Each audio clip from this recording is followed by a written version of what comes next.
Welcome to our channel. Today we how to configure Google Drive, beginner guide step by step clearly. Open your web browser and navigate to the Google Drive website. Sign in using your Google account credentials. If you don't have an account, click on Create Account and follow the prompts to set one up.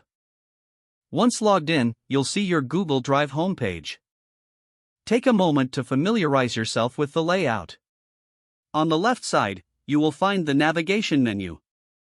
Here, you can access My Drive, Shared with Me, Recent, Starred, and Trash.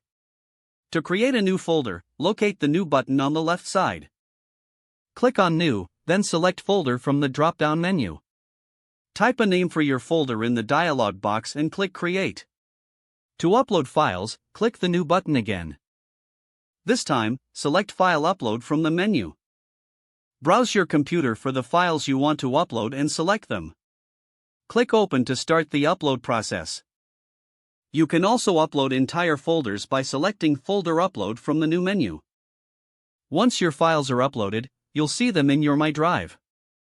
To share a file or folder, select Share from the context menu.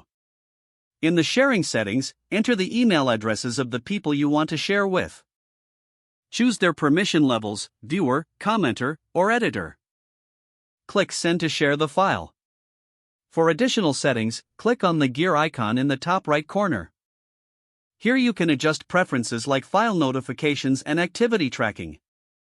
To organize your files, consider using color coding for folders.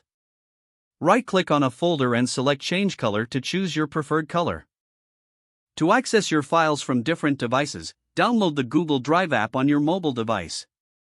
Log into the app with the same Google account to access your files on the go. Remember to regularly back up important files to avoid data loss. Managing your storage is essential, so keep an eye on your Google Drive quota. You can upgrade your storage by heading to the storage settings.